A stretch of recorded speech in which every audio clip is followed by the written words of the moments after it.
요한복음을 우리가 이제 8장까지 보고 오늘 9장 말씀을 전체를 봅니다.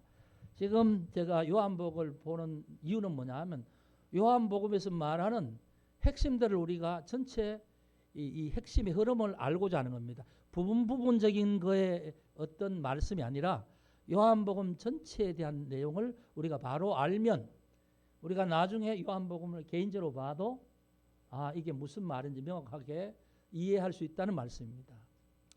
저는 그런 생각을 해봅니다.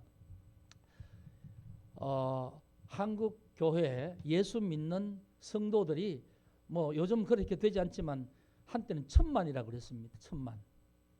1000만이라고 했는데 지금은 모르겠습니다. 한 500만이나 제대로 되는지 모르겠지만 그 예수를 믿고 교회에 나온다는 그 성도들이 정말 성경을 처음부터 끝까지 한 번씩 본 사람이 얼마나 될까? 한 번씩 읽어본 사람이. 또 그다음 성경을 하는 말씀이라고 하면서 우리가 늘 교회에서 말씀을 하고 그렇게 하는데 성경을 정말 성경에 하는 말씀을 정말 우리가 바르게 알고 이해하고 믿는 사람이 얼마나 될까? 이렇게 보면 전 늘 그런 말씀을 드렸죠. 한 10%좀 제대로 믿을지 의심스럽다. 그런 얘기를 가끔 제가 했습니다. 물론 믿으면 하나님이 보실 때에 결정하는 상황이니까 그건 뭐 제가 어떻게 말할 수는 없겠지만 그냥 추측건데 왜냐하면 이 코로나 상황이 지나면서 이제 교회에서 믿음 생활을 하던 교회를 떠난 사람들도 많고 또 어제 제가 토요일에 날씨가 좋아서 어제 오후에 점심 먹고 0일 때 걸으러 나갔어요. 걸어 가니까 이 보면 시내의 한 복판에는 보면 이 여호와 정인이 여기 가면 시내 국민은행 앞에서 늘 매일마다 이렇게 그 길가에 가판대를 하고 그 여호와 정인에서 나오는 그 뭐 인쇄물을 다 비치하고 사람들이 계속 있어요. 그래서 무료 성경 공부 그러면서 이제 오는 사람 가는 사람 권유를 합니다.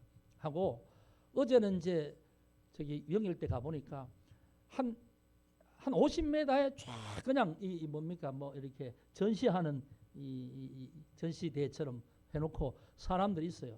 뭐 천박까지 쳐놓고요. 뭐 보니까 신천지 젊은 우리 청년들도 많고 나이 많은 사람도 있고 그래서 이제 유인물을 주는데 보니까 성도들과 집사들과 목사들이 인정한 신천지 그렇게 났어요.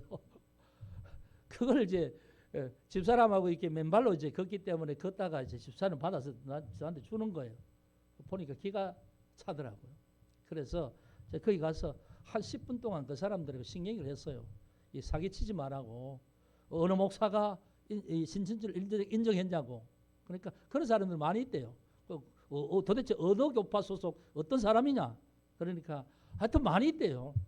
많이 있다 하면서 어떻든 그 뭐 혹시 어떻게 되시냐 그러면 나도 목사다 그랬죠. 나도 목사다. 나는 절대 신천지 인정한 적이 없는데 어느 목사가 그렇게 어느 목사 그랬는지 어느 교파 목사 그랬는지 한번 얘기해 보라고 그러면서 이제 한참 거기서 신경을 했어요. 아니 화가 나는 거예요. 화가. 그걸 보니까 목사들도 인정한 신천지. 그러니까 내가 목사인데 나는 인정 안 했는데 목사들도 인정 다 했대요. 청년들도 많이 있고 그래서 내가 참 기가 막혀서 정말 성경을 제대로 봤으면 성경을 제대로 창세기부터 요한계시록까지 제대로 보고 제대로 배웠으면 제대로 설교 말씀을 듣고 제대로 믿었으면 거기 가지 않아야 될 사람들이 다 거기 많이 가 있다는 거예요. 그러면서 그걸 보면서 너무 가슴이 아픈 게 이란 신천지나 뭐 저 여호와 정인이나 하나님의 교회에서는 저렇게 전도하는데 교회에서는 왜 나와서 안 하고 있는지. 교회가 워낙 뭐 참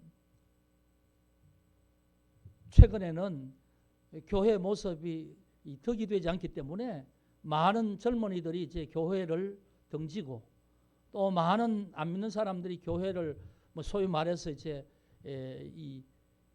하여튼 뭐 그렇게 이제 좀 안 좋게 보는 거죠. 전도의 문도 막히고. 그런데 참 안타까운 거예요. 성경을 얼마나 몰랐으면 그 사람들이 가르치는 걸 가지고 쇠뇌당해서 이만희 신천지 그 총회장을 재림 예수로 그렇게 믿고 그렇게 할까, 그런 생각을 하면서 거기 가서 이제 그런 어제 하여튼 한 10분 정도 그 사람들과 그렇게 이제 신경을 좀 했어요. 집사람이 그런 얘기를 하는 거예요. 아니 뭐 당신 혼자서 뭐 그런다고 뭐 저 사람들이 뭐 눈이나 깜짝하겠어? 뭐 저 사람들 그 사람들이 하는 어떤 여러 가지 그 모습과 다른 여러 가지 이중적인 그런 모습이 많은데 괜히 뭐 당신 신분 노출돼서 그거 하면 어디 해코지 당하면 어떡하려고. 해코지가 뭐고. 나는 내가 뭐 목사로서 그걸 보고 너무 화가 난다. 화가. 그래서 내가 정말 하나님 앞에 부끄럽고 화가 나서 내가 그 보는 순간에 가서 한마디라도 하고 가야 되지. 그리고 한마디로 하면서 다른 사람 주변의 사람들이 한 사람이라도 본다면 왜 저렇게 말하는가, 왜 저렇게 하는가, 그런 어떤 생각을 할 거 아니냐고. 그래서 이제 그렇게 하고 뭐 그렇다고 거기서 뭐 계속 있을 수도 없고 그래서 왔어요. 여러분 그렇습니다. 예수를 믿는 사람들이, 신앙생활을 한다는 사람들이 그냥 교회 와서 세례받고 그냥 자기 마음에 믿는다고 생각하면서 그냥 평생을 그냥 그렇게 교회 출석하면 되는 줄 알고 그렇게 하는 거예요. 그러면서 바른 믿음이 뭔지를 모르고 하나님 원하시는 믿음이 뭔지 모르고 자기 식대로 믿는 거예요. 자기가 생각하고 들은 것대로, 자기 좋은 편한 대로. 그렇게 믿다가 자기 기분 나쁘고 자기하고 좀 맞지 않는 말씀을 이건 이제 배척하는 거예요. 그게 이제 뭐냐 하면 한국교회 많은 사람들 신앙의 모습이라는 거죠. 코로나 상황이 되면서 제가 로마서와 뭐 주기도문 사도신경하고 이제 요한복음을 지금 합니다만 제가 이렇게 재미없게 하는 이유가 있습니다. 말씀을 전할 때 재미있게 하는 것, 뭐 무슨 뭐 예화를 들고 뭐 재미있게 하는 건 좋겠지만 정말 성경에서 하고자 하는 말씀이 뭔지를 전달해야 될 것 아닙니까? 강단에서 그걸 전달해야 되고 왜 우리가 믿어야 되고 또 어떻게 믿는 것이 바른 믿음인지를 강단에서 전달하지 않는다면 도대체 믿는 사람이 어디서 그것을 알고 신앙생활을 바르게 할 것인가라는 겁니다. 그래서 이제 제가 로마서를 거의 한 2년 동안 했잖아요. 로마서 이제 요한복음을 하는데 이제 요한복음 참 중요한 말씀이에요. 여러분 복음서 말하면 우리가 마태, 마가, 누가, 요한 그렇게 사복음서 아닙니까? 사복음서, 복음서는 뭐냐면 예수님의 출생부터 예수님의 죽음까지 예수님의 생애가 기록된 거죠. 예수님 자체가 구세주이시고 예수님 자체가 복음이지요. 그래서 예수님이 오심과 또 오셔서 돌아가시는 그 시간까지 하신 모든 과정들을 각자의 시각에서 기록한 것이 마태복음, 마가복음, 누가복음이란 말씀입니다. 요한복음도 이제 그 복음서 예수님에 대해서 그렇게 기록했지만 요한복음과 다른 마태, 마가, 누가복음이 다른 차이점이 있어요. 관점의 차이가 있어요. 마태, 마가, 누가 그 세 복음서는 예수님을 이 땅에 태어나신 사람의 관점에서 기록한 거예요. 사람의 관점에서.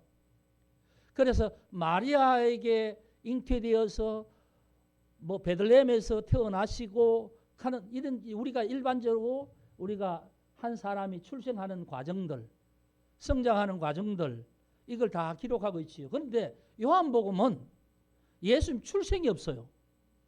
왜냐하면 예수님은 사람이 아니니까. 예수님이 누구냐? 요한복음에서는 예수님은 삼위일체로 계시던 성자 하나님이라는 거죠. 말씀으로 세상을 창조하실 때 창조하신 분이라는 거예요. 요한복음은 시작을 그렇게 말하고 있죠. 태초에 말씀이 계시니라. 그래서 그렇게 예수님을 설명하면서 예수님은 비록 사람의 모습이셨지만 그 본질 자체가 뭐냐 하면 하나님이셨다 그 말이에요. 하나님이셨는데 이 성부 하나님의 의지에 따라서 말씀 하나님이셨던 성자 예수가 사람의 모습으로 오셨다. 그래서 말씀이 육신이 되어 오신 분이 예수님이시다. 세례 요한은 그렇게 말하는 거예요. 요한복음 1장에서. 그럼 예수님이 왜 오셨느냐? 세상 죄를 지고 가는 하나님의 어린 양이로다. 예수님 오신 이유는 세상 죄를 짓기 위해서 오신 분이시다. 이 1장은 그렇게 말을 하는 거예요. 그러니까 예수님의 출생과 뭐 사망 이런 게 없죠. 그 기록이 없잖아요. 그러면서 이제 요한복음은 사도 요한이 하고자 하는 말씀의 의미가 쭉 관통되는 의미가 있어요. 그게 뭐냐 하면 마지막에 제가 제일 요한복음 강의할 때 첫 시간에 이것을 기록한 것은 예수로 하나님의 아들 그리스도이심을 너희로 믿게 하고 너희가 그 이름을 믿어 그 이름을 힘입어 생명을 얻게 하려나 하는 것이다. 이게 요한복음 20장 31절의 말씀.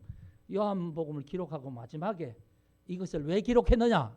그 기록 목적을 말하고 있는 거죠. 그래서 이제 요한복음 초점은 그거예요. 모든 부분에서 예수님은 사람이 아니다. 하늘에서 오신 분이다. 예수님은 우리의 죄를 사하실 분이다. 이걸 모든 부분에서 얘기를 하고 있는 거예요.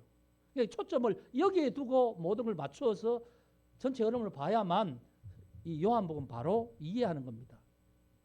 그래서 예수님이 오시기 전에 세례 요한이 먼저 와서 1장에는 말씀이 육신이 되어 오신 분이고 또 세상 죄를 지고 하는 어린 양이다. 이렇게 이제 세례 요한이 예수님 오심을 보고 그렇게 정언을 하죠. 정언을 하고 이제 2장에 보면 물론 이제 그 뒤에 또 제자들 얘기도 있지만 2장에 보면 어떻게 하느냐 하면 이제 가나 혼인 잔치에 오셔서 첫 기적을 행하신다. 그게 무슨 말이냐? 예수님이 하나님을 보내심을 오셔서 이제 하나님의 구원 잔치가 열린다는 거죠. 하나님과 혼인 잔치가 열린다. 하나님과 혼인 잔치가 열리려면 이제 죄인들이 하나님의 신부가 되려면 죄에서 용서함을 받아야 되잖아요. 그래서 하나님의 구원이 시작됐다는 말이 이제 요한복음 2장의 의미지요.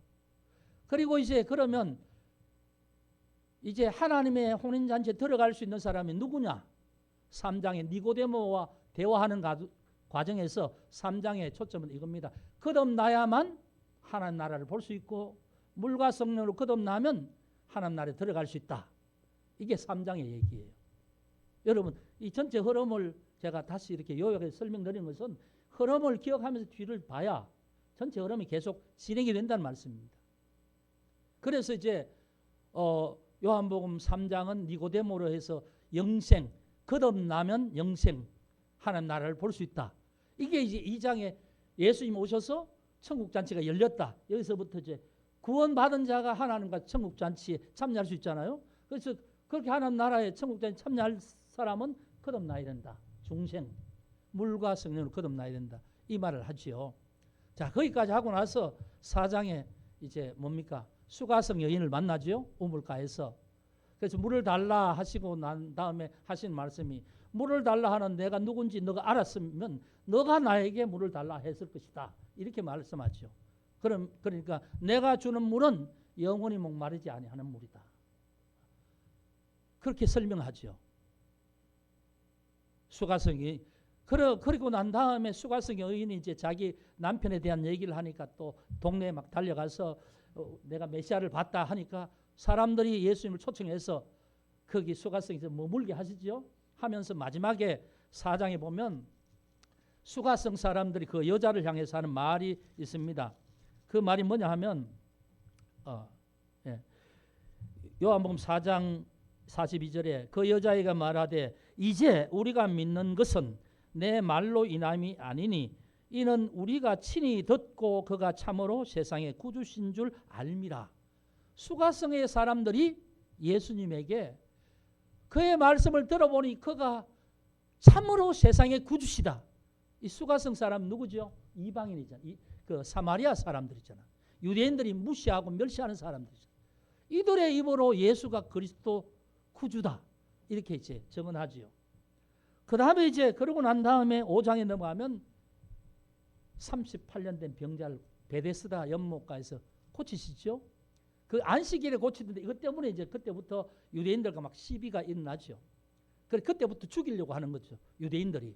왜? 안식일을 범하고 율법을 범하고 논쟁하는 가운데 하나님이 아버지라고 하고 하나님이 나를 보내셨다 하고 뭐 이러니까 도대체 이해되지 않는 말을 하는 이 미친놈이 누구냐? 그렇게 이제 얘기가 되는 거죠. 그러면서 이제 이 오래된 이 38년 된 병을 고치고 난 다음에 예수님께서 이제 뭐라고 하시냐면 내 말을 듣고 나를 보내신 이를 믿는 자는 영생을 얻었고 내 말을 듣고 나의 보내신 이를 하나님을 믿는 자는 영생을 얻었고 그다음 이제 심판에 이르지 아니하나니 사망에서 생명으로 옮겼느니라 이렇게 말씀합니다. 자 그리고 이제 6장이 오죠. 6장에 이제 오병이어 여러분 기적 아시죠? 어린아이의 그 물고기 2마리와 보리떡 5개로 5,000명을 먹이고 12바구니 거두지요. 그리고 난 다음에 나는 하늘에서 내려온 생명의 떡이다. 이렇게 말씀합니다. 너희 조상들은 광야에서 만나를 먹었어도 죽었지만 내 살을 먹고 내 피를 마시는 자는 마지막 날에 살리라. 이렇게 말씀하지요. 그게 이제 5장 말씀이죠. 5장 말씀. 6장 말씀이죠. 6장. 예. 그다음 7장에는 예수님이 기적을 행하신 건 아니에요. 초막절에 그 예루살렘 성전에 가서 초막절 마지막 날에 예수님께서 그렇게 말씀하죠. 누구든지 목마르거든 내게로 와서 마시라. 나를 믿는 자는 성경에 이런 것 같이 그 배에서 생수의 강이 흘러나올 것이다. 이렇게 말씀하잖아요. 그러면서 자 보면 이 7장의 생수, 6장의 만나, 떡과 생수 이것이 광야에서 하나님께서 이스라엘 백성에게 주어서 광야 40년 지내게 하고 가나안 땅에 들어가겠죠. 했는데 그래도 그들은 죽었다는 거예요. 내가 주는 물을 마시고 내가 주는 떡을 먹는 자는 영원히 죽지 아니하리라. 그렇게 이 요한복음의 구조가 그렇게 되어가고 있죠. 그리고 이제 지난번에 한 그 8장에 보면 현장에서 간음하다 잡혀온 여인 그 유대인들이 예수님 앞에 데려와서는 모세 율법에 의하면 돌로 쳐 죽이는데 당신은 어떻게 할 것입니까? 고속거리를 찾으려고 그러죠. 그러니까 예수님께서 한마디를 하시죠. 너희 중에 죄 없는 자가 먼저 돌로 쳐라. 모두가 다 도망가죠. 다 슬슬 빠져나가죠. 왜? 양심의 가책 때문에. 그러니까 현장에서 잡힌 여인을 자기들은 돌로 치겠다고 와서 이제 예수님 앞에 어떻게 할까요? 그러는데 이 현장에 잡힌 죄인, 이 여자의 죄는 명백하잖아요. 명백하니까 누구도 그 사람이 돌을 던질 수 있겠지만 예수님은 너희 중에 죄 없는 자가 먼저 돌로 쳐라. 그러니까 죄 없는 자가 먼저 치라고 하니까 가만히 생각하니까 하나님 앞에 완전히 어렵다고 자신할 수가 없으니까 양심에 뭔가 끓이끼는 게 있으니까 전부 다 돌로 치지 않고 다 예수님 계신 그 자리에서 다 빠져나간 거죠. 스스로 뭐냐 하면 죄인이라는 것을 인정한 거죠. 그런데 예수님께서는 이제 8장에서 제목이 뭐냐면 내가 누구냐? 예수님을 향해서 내가 누구냐? 이 유대인들이 이렇게 따져 묻는 거예요. 그런데 예수님은 이 8장에서 뭐냐 하면 이 여인을 너를 정죄한 자가 어디 있느냐? 아무도 없습니다. 나도 너를 정죄하지 아니하노라. 다시는 가서 죄를 범하지 말라. 용서해 주잖아요. 예수님은 죄를 감사하시고 용서해 주시는 분. 그 다음에 유대인들은 율법을 따지면서 그 여인의 죄를 고발하면서 돌로 쳐서 죽이려고 하는데 자기들이 죄인이라는 거죠. 자기들이. 결국은. 그러니까 8장을 보면 예수님은 죄인을 용서하시는 분이시고 이 유대인들 여인의 죄를 현장에서 잡혀온 그 여인을 돌로 쳐야 될 거 하는 이들은 그 여인의 죄가 아니라 자기들이 죄인이라는 것을 시인하는 꼴이 됐죠. 그래서 예수님은 나는 세상의 빛이라. 나를 따르는 자는 어둠에 다니지 않을 것이다. 여러분, 죄를 지고 사는 사람들은 어둠에 다니는 사람들이죠. 예수님은 빛이니까 내게로 나를 따르는 자는 어둠에 다니지 아니하겠다. 이런 말씀을 하죠. 이게 8장의 말씀이죠. 그리고 또 8장의 또 중요한 말씀은 진리를 알지니 진리가 너희를 자유케 하리라. 그 말씀을 하죠. 그러니까 우리는 종이 아닌데 우리가 무슨 뭐 종이 된 적이 있어야 자유를 하든지 말든지 할 텐데 우리는 다 아브라함의 후손이며 우리는 종이 아닌데 뭐 무슨 자유함을 얘기하느냐. 그러니까 너희가 죄의 종이 아니냐. 죄의 종이. 너 스스로 죄인이라고 인정했기 때문에 여인을 돌로 치라고 할 때 다 도망갔으니까요. 스스로 죄인이라고 인정한 거죠. 그러면 그게 죄의 종이라는 거죠. 죄의 종. 그러니까 죄의 종으로 살아가는 모든 사람들은 진리 안에서만 자유를 얻을 수 있다는 거죠. 그게 이제 8장의 내용이고 오늘 이제 9장을 하는 건데 8장과 또 연결되는 부분이 있기 때문에 제가 앞부분을 말씀드리는 거예요. 그러니까 하나하나 사건 하나하나의 어떤 뭐 의미보다는 지금 전체 어떤 요한복음이 말하고자 하는 의미를 제가 여러분들에게 좀 전달해 드리려고 하는 거예요. 9장은 나면서 맹인인 자. 그러니까 맹인은 그 당시에 이 맹인이나 선천적으로 태어나면서 뭐 이렇게 불구가 되거나 그러면 지금도 뭐 의학적으로 치료할 수 없는 상황도 있지만 그때는 뭐 할 수가 없잖아요. 평생 구걸하면서 사는 거지요. 그런 사람이 이제 예수님께 길을 가시다 그들을 봤는데 예수님과 함께 하던 제자들이 그 맹인을 보면서 이렇게 묻는 거죠. 저 맹인이 나면서부터 맹인인데 저 사람이 자기 죄 때문에 하나님께서 맹인으로 태어나게 하신 겁니까? 부모의 죄 때문에 맹인으로 태어난 겁니까? 이렇게 묻는 거죠. 랍비요. 그러니까 예수님께서 자기의 죄도 아니고 부모의 죄도 아니다. 그러면서 그 오늘 말씀하시는 것을 보면 예수님이 이렇게 말씀하시죠. 그에게서 하나님이 하시는 일을 나타내고자 하십니다. 그에게서 하나님이 하시고자 하는 일, 하시는 일을 나타내고자 하신다. 예수님이 이렇게 설명을 해요. 맹인에게 왜 맹인이 되었습니까? 죄 때문에 그랬습니까? 죄의 결과가 아니고 하나님의 일을 나타내려고 맹인이 되게 하셨다는 거예요. 그게 참 얼마나 우리가 그렇게 대답하는 게 얼마나 이해가 될지 모르겠지만 이 사건을 이제 이렇게 살펴보면 그렇습니다. 그러면서 하나님이 하시는 일을 나타낼 것이다. 그 다음 4절에 때가 아직 낮음에 나를 보내신 이의 일을 우리가 하여야 하리라. 밤이 오리니 그때는 아무도 일할 수 없느니라. 밤이 오면 일할 수 없고 지금은 낮이니까 나를 보내신 이의 일을 해야 될 것이다. 나를 보내신 이가 누굽니까? 하나님이지요. 3절에 하나님이 하시는 일, 그렇죠? 4절에 나를 보내신 이의 일, 이게 같은 거죠. 그럼 이 일이 뭘까요? 이 일. 자, 그렇게 하고 난 다음에 5절에 내가 세상에 있는 동안에는 세상의 빛이다. 세상에 있는 동안에는 내가 세상의 빛이다 하면서 때가 아직 낮이다. 이렇게 말씀하죠.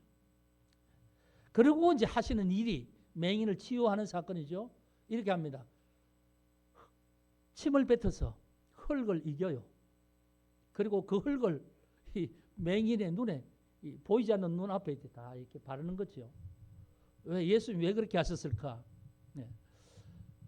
마가복음 8장에도 맹인을 고치는 그 일이 있는데 거기는 안수하세요. 안수하는데 한 번 안수했는데 금방 다 나은 것이 아니고 희미하게 눈이 떠지다가 2번 안수하실 때 눈이 밝아졌어요. 여기서는 침으로 우리가 생각할 때 좀 이렇게 침으로 막 이겨서 이게 발랐다 이렇게 좀 이상한데 그리고 나서 예수님이 이렇게 말씀합니다. 실로암 못에 가서 씻으라. 그런데 여기 또 갈로에서 이렇게 설명을 해놨습니다. 실로암은 번역하면 보냄을 받았다는 뜻이다. 이 중요한 신뢰함이라는 뜻이 중요한 의미가 있습니다. 어떻든 이 사람이 지금 눈이 보이지 않죠. 그래서 눈을 예수님은 진흙을 발라서 씻으라. 실로암은 예루살렘 성의 그 남동쪽 끝쪽에 있는 셈입니다. 성벽에 붙어 있는 셈이에요. 히스기야 왕 때에 외적의 침입을 침입을 하면 그 성 안에 물이 없으니까 성 안에서 먹을 수 있는 물을 위해서 지하 45도 되는 그 수로를 팠다고 합니다. 그래서 그 물을 끌어와서 성 안에 이 우물을 만드는 거죠. 근데 그 이름이 실로암이래. 실로암. 그럼 실로암 우물이 이제 그 우물인데, 그럼 실로암이라는 뜻이 뭐냐 하면 보내심을 받았다라는 뜻이에요. 그래서 예수님 거기가 씻으라. 씻고 오니까 눈이 밝아졌대요. 눈이 밝아지고 난 다음에 이제 소동이 일어나는 겁니다. 구걸하던 사람인데 저 사람이 맹인이었는데 눈을 떠서 걸어 다니니까 저 사람이 맞나 아닌가. 어떤 사람은 비슷한 사람이라 하기도 하고, 아니 그 사람이라 하기도 하고, 막 사람들끼리 또 이렇게 신경이가 되죠. 그래서 그 사람을 데려와서 묻습니다. 내가 구걸하던 거린이 맞느냐 하니까 맞다고 그러니까 내가 맞다는 거죠. 그럼 너는 어떻게 눈을 떴느냐 하니까 예수라는 사람, 예수라는 그가 진흙으로 눈에 흙을 이렇게 붙여서 실로암에 씻으라 해서 씻어 오니까, 씻고 나니까 눈이 밝았다. 이렇게 이제 얘기를 설명을 하죠. 하니까 믿을 수가 없는 거죠. 그러니까 이 사람들이 이제 바리새인에게 끌고 갑니다. 데려가서 바리새인들이 또 묻습니다. 도대체 너는 어떻게 눈이 떴느냐? 그러니까 이제 또 똑같이 얘기를 하는 거예요. 그 사람이 진흙을 내 눈에 바르고 내가 바르는데 내가 씻고 나서 보게 됐다. 이렇게 이제 설명을 하죠. 하니까 이 사람들 중에서 이제 어떤 사람들은 그 사람이 안식일에 그런 일을 하면 돼. 그런 보니까 하나님 보내신 사람이 아니고 그 사람은 죄인이구나. 이렇게 아예 율법의 그 안식일 규정을 따라서 안식일에 했다고 예수님을 아예 알아볼 생각도 안 하고 죄인이다 이렇게 딱 잘라버리고 하는 사람이 있는가 하면, 그 중에 어떤 사람이 이제 뭐냐 하면 죄인이라면 어떻게 이런 일을 행할 수 있겠느냐, 이 사람이 특별한 사람이 아니겠느냐, 서로 또 논쟁이 막 일어나는 거죠. 그걸 설명을 쭉 하고 그래서 또 다시 이제 이 맹인을 이 사람들이 다시 얘기를 하는 겁니다. 진짜 이 사람이 원래부터 맹인이었나 아니었나. 그래서 부모를 불러서 또 묻는 겁니다. 이 사람이 당신의 아들 만나고 하니까 맞다는 거죠. 태어날 때부터 맹인이냐, 맹인이라 그러는 거죠. 그러면 지금 어떻게 눈을 뜨게 됐느냐? 그건 나도 모르겠다는 거예요. 부모가 나도 모르겠다. 그리고 만약에 이제 예수를 그리스도 하면 그때는 이미 예수를 죽이려고 하고 이단으로 했기 때문에 예수를 따르는 자는 유대교에서 출교하려는 어떤 그런 결정을 했기 때문에 책 잡히지 않으려고 이제 우리 아들이 다 컸으니까 아들에게 물어보세요. 우리는 몰라요. 이런 식으로 얘기를 하고 있는 거예요. 그러면서 이제 이렇게 계속해서 이런 얘기를 하니까 이 사람이 맹인된 사람이 이 예수님의 그 고쳐주심을 이제 알고 그 사람이 나를 고쳐주는 건 나는 아는데 당신들은 그가 누군지 왜 모르느냐고 이렇게 유대인들에게 말을 하는 거예요. 네?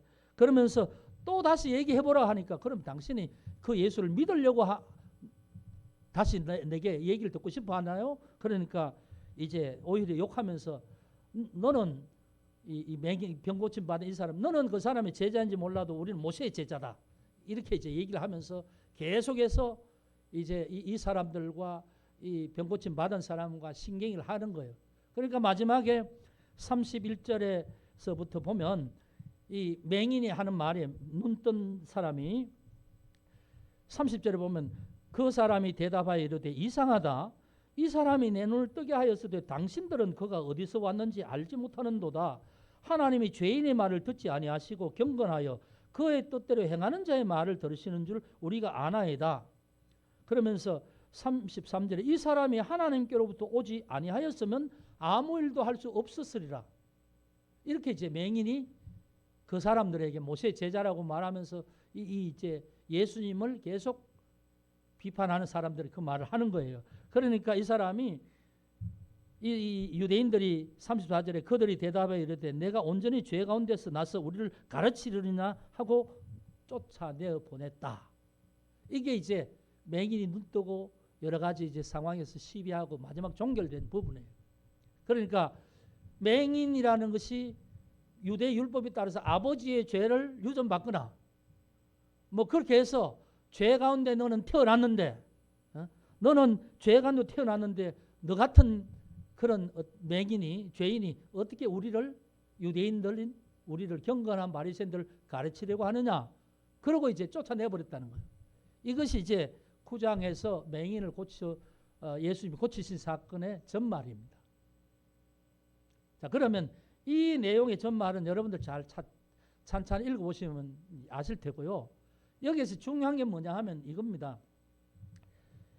이 맹인, 여기서 말하는 나면서 보지 못하는 맹인을 말하지요. 여기 육적인 맹인과 영적인 맹인에 대한 맹인, 보지 못하는 사람에 대해서 얘기하는 부분이에요. 보지 못하는 사람을 보게 하는 것, 이게 뭡니까? 하나님이 하시는 일을 나타내려 하신다. 예수님 그렇게 설명하죠. 그리고 나를 보내신 이의 일을 내가 지금 할 것이다. 나는 세상의 빛이다. 그러면서 이제 병을 이 소경에게 흙을 발라서 씻고 오라 해서 고쳐주지 않습니까? 자, 이 사람에게 예수님께서 실로암에 가서 씻으라 그렇게 말씀하죠. 마가복음에서는 맹인을 고치는데 가서 씻으라 그런 말씀도 안 해요. 그냥 안수 2번 하면 눈이 밝아져요. 여기에서는 실로암에 가서 그 샘에 가서 씻으라 그래요. 근데 실로암이 뭐냐 하면 보냄을 받았다라는 거거든요. 자, 나면서 송해인 자가 보이지 않는 것을 고치는 데는 실로암에 가서 씻었죠. 그러니까 보게 되었죠. 이 실로암이라는 말이 뭐냐 하면 예수님을 말씀하는 거예요. 영적인 실로암, 영적 실로암, 하나님의 보내심을 받은 영적 실로암, 예수 그리스도. 자, 육신의 눈은 실로암 물을 가지고 씻으면 됐지만 영적인 맹인은 예수님으로부터 씻김을 받아야 영적인 눈이 열리진다. 그 말씀을 하는 거죠.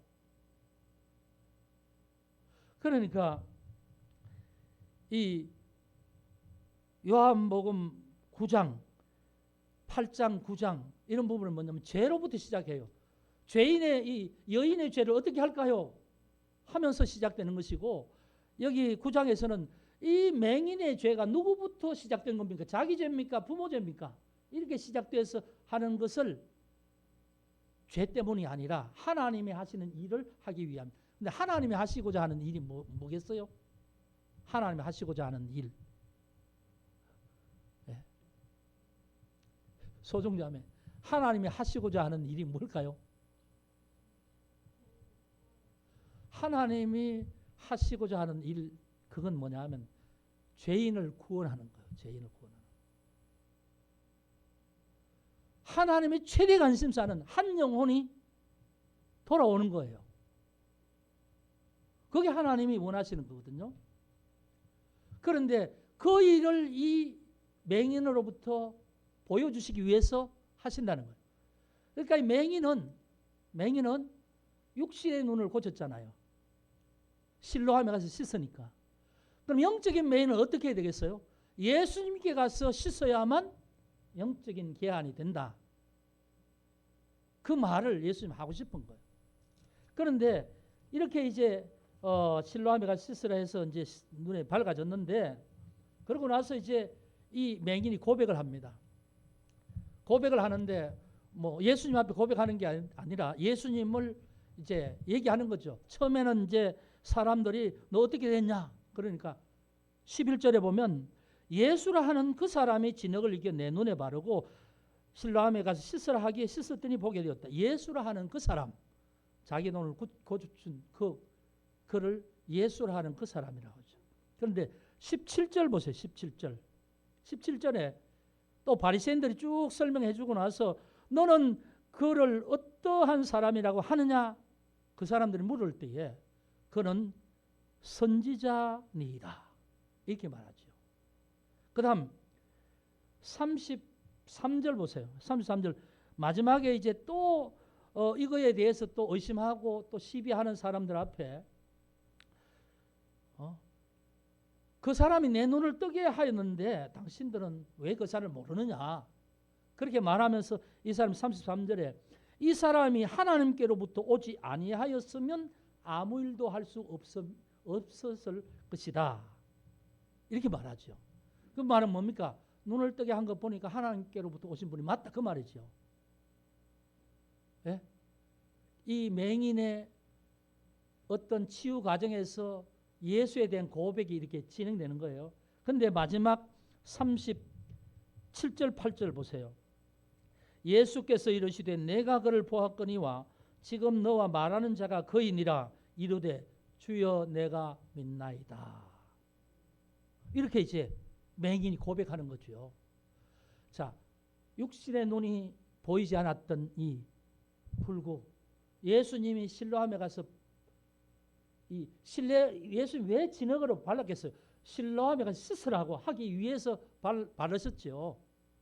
예수님은 안 바르시고도 할 수 있는데 실로암이라는 의미를 가르쳐 주시기 위해서 이게 흙을 바르시고 씻으라 하신 거예요. 실로암이 보냄을 받았다. 씻으니까 보였죠. 육신의 그 평생의 맹인이었던 것이 다 개안이 돼서 빛을 보게 됐잖아요. 그런데 이 사람은 육신의 빛만 본 것이 아니라 이것을 통해서 뭘 봐요? 영혼의 빛도 보잖아요. 예수님을 주로 고백하면서 주여 내가 믿나이다. 그렇죠? 지금 9장에서는 그 과정을 얘기하는 거예요. 그런데 맹인은 눈을 뜨고 영혼까지도 내가 주를 믿나이다 하면서 고백하면서 완전히 예수로 말미암아 영육이 구원받은 존재가 됐지만 이 맹인을 보면서 도대체 이 사람을 누가 고쳤지? 왜 이렇게 됐지? 따지는 사람. 우리는 모세의 율법을 따라서 우리는 모세의 제자로 살아가고 우리는 우리 의를 따라서 판단하고 안식일을 지키고 하는 모든 사람들은 보는 사람들이 있잖아요. 보는 사람이었는데 이 사람 예수는 영적 신뢰하면 보지 못하는 거죠. 그러니까 이 사람들은 보긴 보는데 맹인인 거예요. 영적인 맹인. 그걸 마지막에 말씀하고 있어요. 한번 보세요. 39절에서 41절까지 봅시다. 예수께서 이르시되 내가 심판하러 이 세상에 왔으니 보지 못하는 자들은 보게 하고 보는 자들은 맹인이 되게 하려 함이니라 하시니 바리새인 중에 예수와 함께 있던 자들이 이 말씀을 듣고 우리도 맹인인가? 예수께서 이르시되 너희가 맹인이 되었더라면 죄가 없으려니와 본다고 하니 너희 죄가 그대로 있느니라. 여러분 9장에서 지금 이 의미 맹인 영적인 맹인과 육적인 맹인을 고치면서 영적인 맹인의 의미들을 설명하고 있는 거예요. 그리고 여기 보면 39절에 내가 심판하러 세상에 왔다. 예수님이 초림으로 처음 오신 예수님이 심판자로 오시진 않았죠. 그런데 심판하러 세상에 왔다. 보지 못하는 자는 보게 하고 보는 자들은 맹인이 되게 하려 합니다. 이런 말씀을 지금 하고 있는데 이 말씀의 의미가 뭘까요? 예수님이 정말 심판하기 위해서 그런 게 아니라 예수님의 오심으로 벌써 심판이 이루어졌다는 거예요. 뭐냐면 예수 믿는 자들과 예수를 거부하는 자들이 딱 나누어진다 그 말이죠. 말하자면 맹인이었던 자는 육신의 맹인이었던 자는 보게 됐지만 그리고 영혼도 보게 됐지만 육신으로 보고 잘 알고 자기들은 사리 판단을 잘한다고 생각하는 이들은 본다고 하지만 영적인 맹인으로서 죄는 그대로 있느니라. 왜? 영적 신뢰함이 오지 않으니까. 영적 신뢰함이 와서 씻어야 되는데 안 하니까 너희 죄는 그대로 있느니라. 그렇게 되는 거지요. 그래서 오늘 이제 요한복음 9장에는 보면 바로 그런 겁니다. 그래서 주여 내가 믿나이다. 맹인의 고백은 육신의 병을 신뢰하면서 씻고 치유함 받으면서 영적인 신뢰하면 예수님께로부터 그 영혼의 계안이 이루어진 참으로 구원받은 자. 그가 바로 이 맹인이었고 이 일로 인하여서 예수님을 따지고 이 사람에게 예수님에 대해서 부정적으로 하는 모든 유대인들 바리새인 이들은 보는 사람이었지만 영적으로 맹인이다. 그걸 지금 이 요한복음 9장에서 말씀합니다. 그래서 요한복음 8장에서는 그 사람들이 내가 누구냐? 예수님에 대해서 도대체 내가 누구냐? 이렇게 묻잖아요. 묻는데 이제 그건 8장에서 이미 예수님은 구원자로서 죄를 용서하시는 분이시고 자기들은 의로운 사람인 줄 알았지만 스스로 죄인이라는 것을 시인하는 사람들. 그들이 이제 예수님이 세상의 빛이라고 했으면 그 빛 가운데 와야만 어둠에 다니지 않는데 빛을 거부하고 어둠의 종으로 살아가고 있는 사람들. 그들이 유대주의자들이다. 9장에서는 이제 이 맹인을 통해서 그런 영적으로 우리가 예수 믿기 전에 우리는 어떤 존재였죠? 예수 믿기 전에 신뢰함에 오기 전에 우리는 다 영적으로 눈이 먼 자였잖아요. 영적인 맹인이었죠. 그런데 예수님께 나와서 우리의 영혼이 씻김을 받고 우리의 눈이 떠졌잖아요. 그게 바로 오늘 우리라는 거죠. 그래서 오늘 이 9장을 통해서 주여 내가 믿나이다 하는 이 맹인의 고백, 이 고백, 그리고 이 과정을 통해서 여러분 우리는 계속 신앙이란 제자리에 머물러 있는 게 아닙니다. 늘 새롭게 주님 앞에 더 확실하게 희미한 믿음이 더 확고한 믿음으로 그렇게 돼야 된다는 거죠. 예, 요한복음이 쉽지는 않습니다. 쉽지는 않지만 이 전체적인 이런 맥락을 분명히 초점을 잡고 보면 여러분들이 이 말씀의 의미가 뭔지를 충분히 이해하실 수 있고 그렇게 됨으로 말미암아서 여러분 성경을 바로 이해할 수 있는 눈이 열려지는 거예요. 이제 이런 부분을 모르기 때문에 이런 부분을 모르고 신천지에 접하면 신천지에는 전부 다 말씀을 군데군데 뽑아가지고 비유로 우리는 이 창세기부터 요한계시록까지 맥락을 통해서 이 성경의 말씀을 하나님 앞에서 받아들이죠. 그렇잖아요.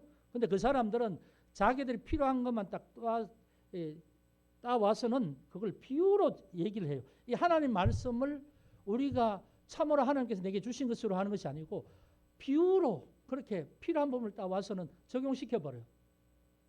그리고는 또 비유로 이제 뭐냐 하면 구원에 대한 부분을 이만희가 그러니까 이런 겁니다. 구약에는 성부 하나님 시대, 신약에는 이제 성자 예수님이죠. 그리고 교회 시대는 성령님, 종말 시대는 누구? 이만희. 이렇게 이제 얘기를 하는 거예요. 그래서 성경을 모르는 사람들은 그 사람들이 얘기하는 부분에 대해서 이 성경을 볼 수 있는 눈이 없기 때문에 그 쇠뇌들이 보면 그 사람들이 하는 말이 다 맞는 것 같죠. 그렇게 다 넘어가는 거예요. 어쨌든 여러분 하나님께서 우리에게 주신 이 말씀을 잘 좀 개인적으로도 읽으시고 또 말씀의 의미들을 바로 이렇게 받아들일 수 있고 그 말씀으로 늘 하나님 앞에서 바른 길을 걸어갈 수 있는 그런 삶이 되시길 주의 이름으로 축복합니다. 기도하겠습니다. 아버지 하나님 감사합니다. 오늘 우리가 요한복음 9장에 나오는 날 때부터 맹인된 사람이 고침받는 이 사건을 통해서 참으로 우리가 영적인 맹인이었으나 영적 실로암인 예수 그리스도를 통하여서 씻김을 받았기에 오늘 우리의 영혼이 하나님을 알게 되고 또 주님을 따르게 됨을 압니다. 하나님, 이 은혜를 입었기에 오늘 우리의 믿음의 길을 잘 걸어갈 수 있도록 우리의 눈을 늘 밝게 하여 주옵소서. 아버지 하나님, 우리가 참으로 주를 향하여서 내가 믿나이다 라는 이 맹인의 고백처럼 시간이 지날수록 더 하나님에 대한 신앙이 확고해질 수 있는 은혜를 허락하여 주옵소서. 아버지 하나님, 오늘 또 우리 가운데 함께 하심을 믿습니다. 영광을 받아 주시옵소서. 예수 그리스도 이름으로 기도합니다. 아멘.